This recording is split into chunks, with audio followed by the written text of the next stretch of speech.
After the Queen stage, we go into 2 stages to round out the 9th edition of the CRO Race that are for the sprinters. However, a shortened stage today of 100.6 kilometers due to flooding near the start area has meant that this could be a short, intense, very dynamic kind of stage. Here's the new race profile. 2 King of the Mountains, both of those 3rd category, 3 intermediate sprints.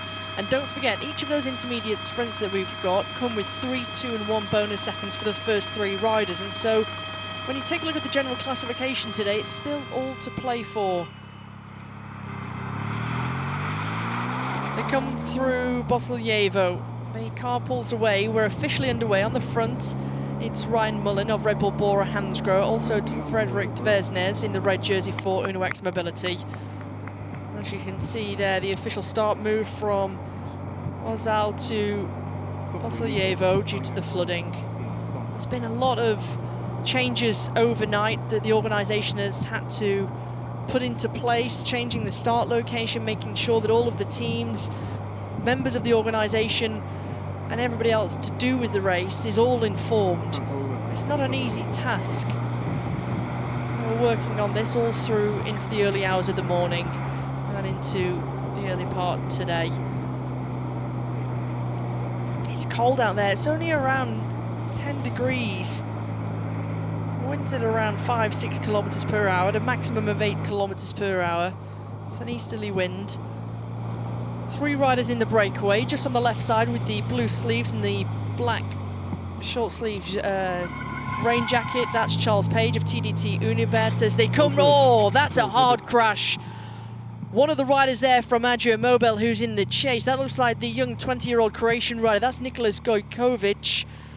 Oh, he came down so hard. One of the riders there from Santic Vibertech just missed that. Well, that's a big shame. These 2 riders were in the chase to the 3 riders out front. This is Kasper Maciuk, the 21-year-old Polish rider. And this is going to be a hard task now to try and bridge across to these 3 riders out front. The rider in the red jersey, that's one of the riders from Mazowski Serci Polski. That's Budzinski. Haberts goes through the 3rd categorized climb. The Dutchman from Metek Solowat, he takes the 3 points. Budzinski with the 2, with Page taking the 1.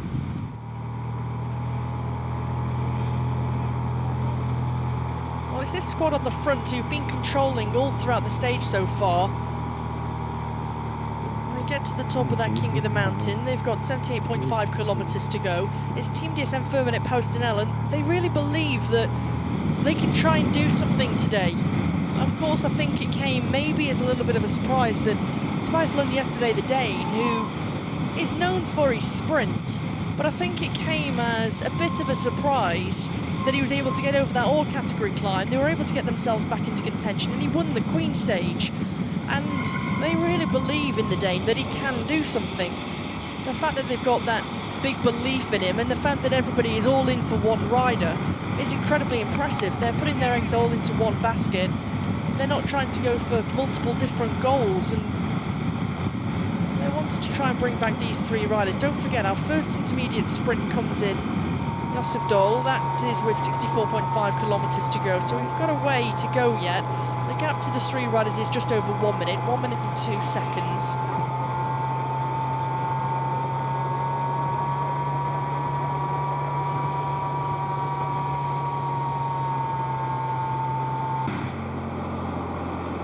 .5 kilometers to go. Brennan McNulty is the leader of the 9th edition of the CRO Race. He's got 22 seconds on Tobias Lund, who sits 2nd overall.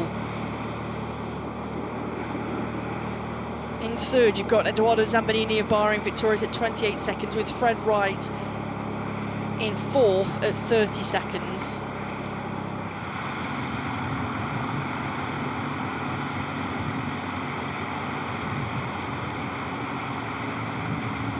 Is still wrapped up. On the front, this looks like it's Odette Kogut.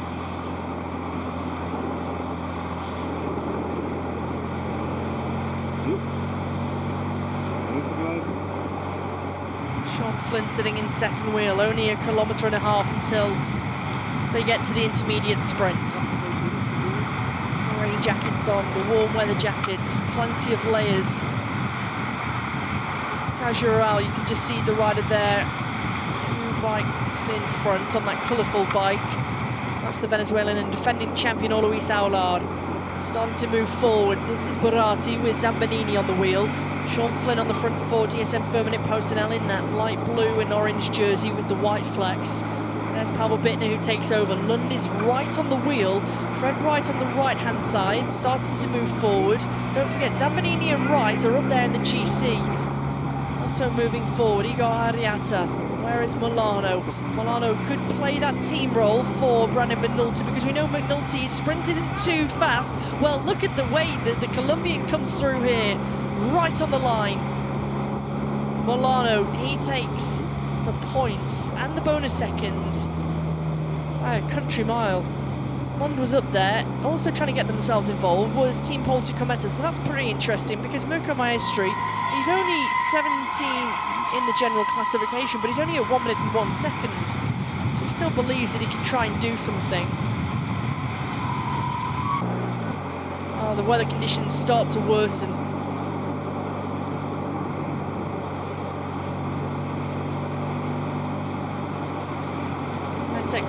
Metec Solar Watt powered by Mantle. They make another attack. Dutch squad trying to get themselves in a move. They're about to go over a railway crossing. Two riders out front. One rider from TDT Unibet. There we get the confirmation. Sebas Molano takes the 5 points and the 3 bonus seconds. Tobias Lund with the 3 points and the 2 bonus seconds, with Mirko Maestri taking the 1 remaining point and 1 remaining bonus second. That puts Maestri only 1 minute behind Brandon McNulty.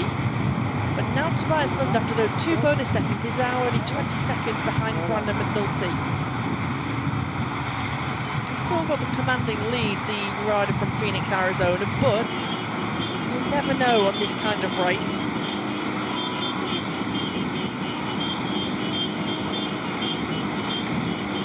A reminder of the profile. We've gone over that third categorized King of the Mountain. We've gone through the first intermediate sprint. We're heading for the second intermediate sprint. We'll get there with 43 kilometers remaining, so only 3.5 kilometers to go. At the back here, you've got number 5. That's Julian Ariola Bengawa and his teammate. That's Javier Ibanez. 2 Spanish youngsters from Casual Seguros. Oscar only on the front. Team DSM Firmenich Postinel are one of the most well-drilled squads. Nora Barguil starts to make a big acceleration. There is Frank Vandenbroek right on the wheel.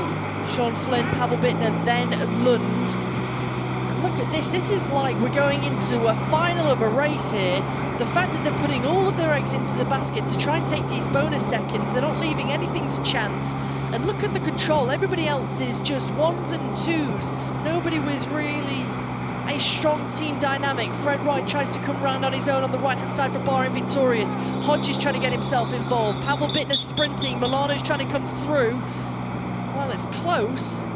But by the looks of things, Lund just got that ahead of Milano, but Bittner was there too to try and take away seconds from Wright. Let's wait for official confirmation as to who indeed did get those points and the bonus seconds. That was at our intermediate sprint in Generalski's stall.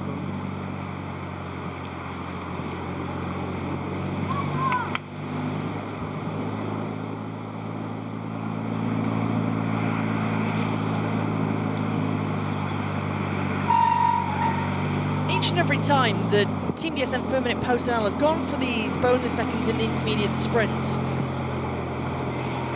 it's just like second nature. They get themselves back in command, back on the front of the peloton. There's no faffing about, there's no second guessing of what they should do. There's that clear plan and they're sticking to it. As we just take a little look at our jersey leaders, Brandon McNulty in red. Giovanni Lunardi is second overall in the points classification, so he's just borrowing that jersey off McNulty. Axel van der Tuk has a good advantage in the King of the Mountains, whilst Lund is in white as the best young rider. TDT Unibet want to try and force another rider off the front. This looks as though it's the Dutchman Jelle Johanink. He's trying to do something on these little roller coaster roads where it's narrow. There's constantly twists, turns, up and down. It's a little bit inconsistent. And, well, right now, he's opening up a little advantage. There's a few little kickers along the way.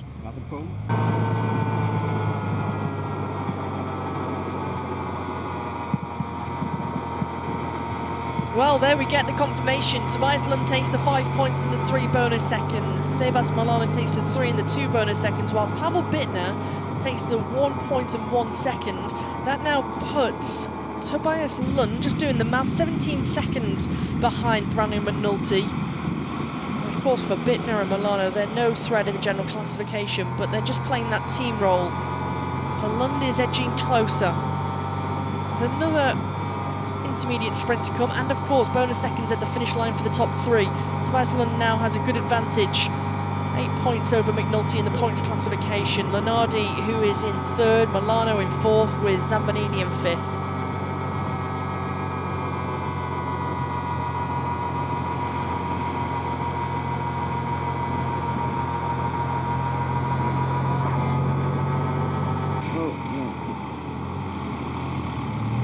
Johanning into the second and final King of the Mountain of the day.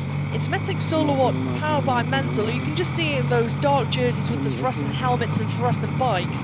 Of course, don't forget, their teammate Axel van der Tuk is leading the King of the Mountains competition. So what they're trying to do now on this 1 kilometre King of the Mountain, and particularly the fact that it's so steep at the bottom, they wanted to try and get a hold of Jelle Johanning because they want to try and take the maximum points that are available.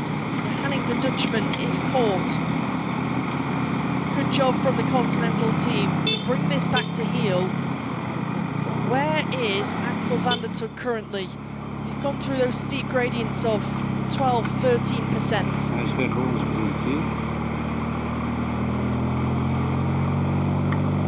Bargiel on the front, Van Brandenbroek on the wheel. Zambanini's up towards the front. There is Brandon McNulty, who's just peeping out the line. Well, here he is, he's arrived. Axel van der Tuk on the right-hand side. A big acceleration from the 23-year-old Dutchman. 300 metres to go until he'll get to the top of the Carré-Vasello 3rd categorised climb.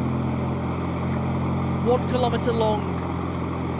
It's a steep affair, and it starts to ramp up again towards the finish. He gets out of the saddle, clicks it down a gear, another big acceleration, back into the saddle, takes a look around over the right-hand shoulder. Well, there's nobody there, Axel. You've got some daylight. There he sees the crest of the climb. He sits up, he takes off his rain jacket, shows off that Skoda King of the Mountains leader's jersey. He's going to get to the top of Carré-Vasello. And it's van der Tuk who takes the 3 points. He says, thanks very much. I took the points. My jacket's on the right-hand side at the top. That was a real runaway. He should now be on 29 points, 9 points ahead of Rob Stannard. One more King of the Mountain to come, and that comes on tomorrow's stage. 3rd categorised climb.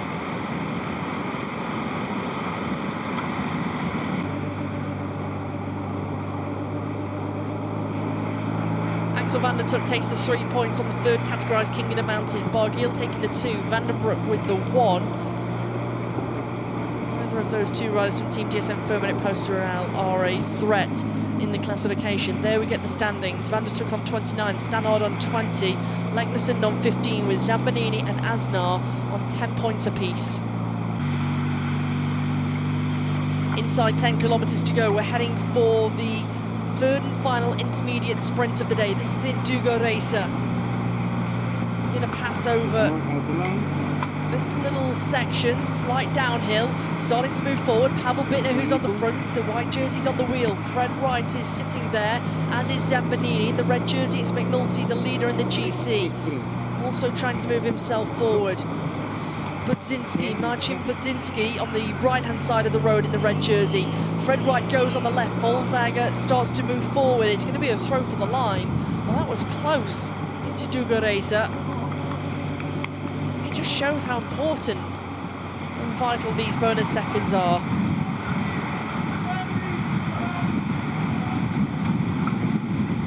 want to get confirmation. 9.2 kilometres to go.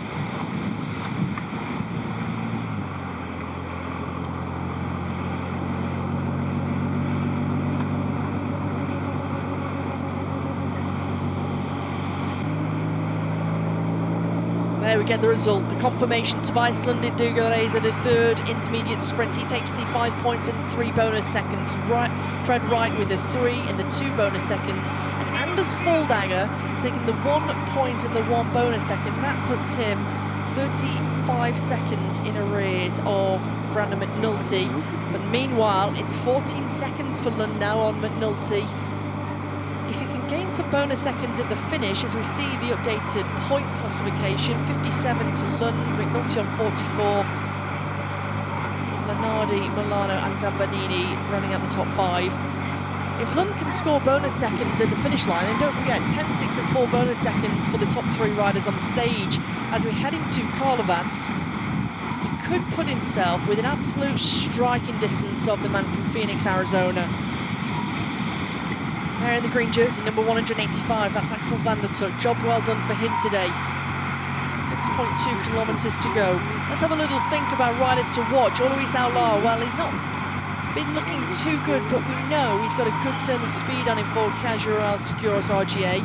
Bahrain Victorious, they've got Fred Wright and Zambanini. Watch out for those 2 riders. Ben Turner for the Ineos Grenadiers, Sam Welsford for Red Bull Bora Hansgrohe, Anders Foldager has shown his form for Jaco Alula, but they do have the rider from New Zealand, that's Campbell Stewart, who won the final stage of the CRO Race last year. That was his first and only professional victory to date. Tobias Lund and Pavel Bittner for Team DSM Firmenich Postinel. Sebas Milano for UAE Team Emirates. He's already a stage winner here at the CRO Race. That was on stage 2. Martin Marquez of Equipo Kern Pharma. You've got Oded Kogut of Israel Premier Tech, as well as Jordi Bouts of TDT Unibet Pro Cycling, Giovanni Lenardi of Polti Cometer, and they're the team who are on the front now with the red and green jerseys, with the predominantly white jersey. They've got the red shorts. Alexander Kristoff, he won stage 1, although he said he didn't feel too good on the opening stage, despite winning the stage itself. And over the last few days, where the weather started to be a bit iffy, and of course 2 days ago we had terrible weather conditions, he's not looked too great. So let's see how the Norwegian rider and the former European champion goes. Also watch out for Michał Pomorski and Tomasz Widzinski.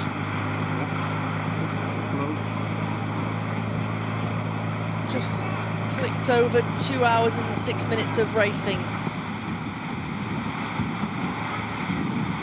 Back here, 2 riders from the Ineos Grenadiers. That's Michael Leonard, the 20-year-old Canadian. Alongside him is his fellow North American, Artem Schmidt of the USA, the 20-year-old. They're not getting themselves involved in this sprint as we head nearer towards the finish. 4.7 kilometres remain. They're on this fast section of road, but with 4.2 kilometres to go, it starts to rise. They'll get to the top of that rise with 3.5 kilometres to go, and then they'll start to get over the plateau. They'll start to descend. That'll take them into 2.2 kilometres remaining.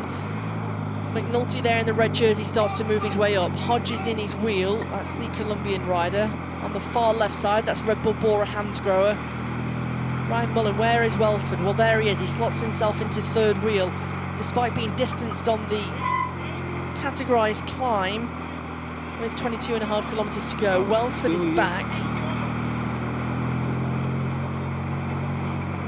Road starts to widen. This is quite hard to control. Stannard has Zambanini on the wheel. It's hard to control here because there's so much room and so much space for riders to move up and move forward, and you've got that constant washing machine effect where you want to try and take some shelter and a little bit of protection from other riders and other teams, but equally you don't want to get yourselves boxed in, because when you get to 1.6 kilometres to go, you've got a left turn at the intersection. When you get to a roundabout, you want to take the fastest line, and in my opinion, having seen it, it looks as though the right-hand side is the fastest way round. 800 metres to go, you've got a 90-degree right-hand bend, which then takes you into a little pinch point in the final 300 metres. You want to try and hold the left-hand side of the road if you can, but there is opportunity to move up on the right-hand side. now the fight starts to happen. Lacknesund on the front for Unex Mobility. They go through 3 kilometers to go. Rob Stannard is there. Ryan Victoria starting to get themselves organised. Unex Mobility, they take the speed round the left-hand side of the roundabout. The peloton splits in half. Riders towards the back, they take it a little bit more gingerly over the little cobbles. Well, look at the turn of speed and the organisation from the Norwegian squad in red. And take a look over the right-hand shoulder. Where is Christoph? Right now, there's one rider who is moving up around the rider from Jaco Lund. There is Christoph, and they come together. 4 riders now in the red jerseys as the peloton splits once again. They come back together. He just gets himself in there. The rider in that black jersey just gets in between and sandwiches himself in between the squad of Unex Mobility. Tord Gudmestad just says, no, that's my wheel. I want to get that wheel of my teammate, and that's Frederick Dversnes. 2 kilometers to go. A couple of riders who are finding themselves a little bit out of position, Sebas Milano being one of them. 1.8 kilometers to go. Freudevo's moving up from Tudor Pro Cycling in the black jersey. They take that left-hand turn at the intersection with 1.6 kilometers to go. Come out of the other side.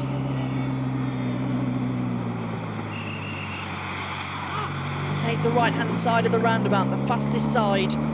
Look how much more speed that Unex Mobility have been able to gain. Well, I said the right-hand side was the fastest, and for some of those who've opted for the left side, they've lost a little bit of ground, and Casual Seguros have got a little bit of work to do. The fact that they were right up towards the front, and now they've been washed away. Lund is a little bit too far back in the white jersey, as is Milano, but we all know the speed and the turn of that of the Colombian, Ray, they call him, into the final 1,000 meters. They've gone through the Flamme Rouge. They take this 90-degree right-hand bend with 800 meters to go. Still Unex Mobility, who've got the strength in numbers up towards the front for Alexander Christoph. Team DSM Firmenich Personnel, despite having all of the control throughout the whole stage, Pavel Bittner and Lund are a little bit out of place right now. They don't have the strength in numbers. Down that fast little section through 400 meters to go. Tord Gudmestad is sprinting for everything he's worth. Christoph's on the wheel. Odin Kugat is there, as is Maestri, who's starting to move up. Where is Lunardi in the blue jersey? The Italian Lunardi, who's had 2 podium finishes so far, is a little bit boxed in. He's trying to find a way through. Right now it's Christoph versus Kogan. Kogan's going to try and challenge, but right on the line into Karlovac. Alexander Christoph wins stage 5 of the CRO Race.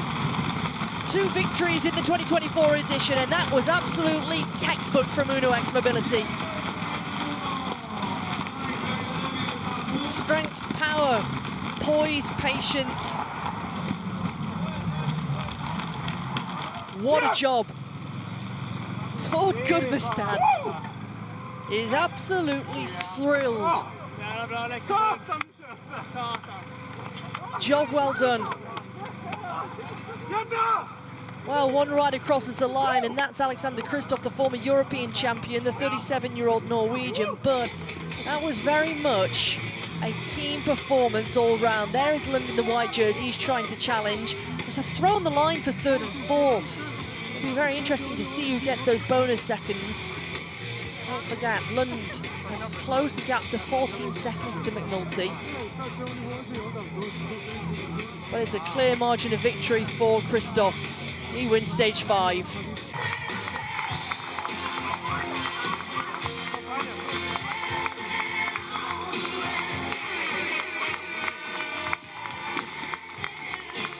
Two victories in the 2024 edition. Whilst McNulty, he continues to lead the red jersey as the leader of the general classification. Well, he's got a strong challenge, and the opposition is closing in. After collecting points at each of the intermediate sprints, Tobias Lund is the new leader in the points classification. He's got the blue jersey. Job well done from the 22-year-old Dane. Axel van der Tuk took 3 points on the second King of the Mountain of the day. He's now on 29 points with only one more King of the Mountain to come tomorrow, and that's a 3rd category. Tobias Lund continues to lead. The white jersey is the best young rider.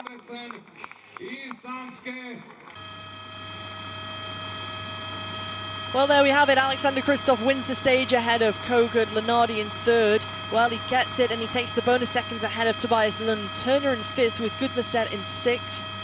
Meanwhile, this is what the general classification looks like. Brandon McNulty has a 14-second advantage over Tobias Lund. Zambanini and Fred Wright, the two riders from Bahrain Victorious, are on 28 seconds apiece.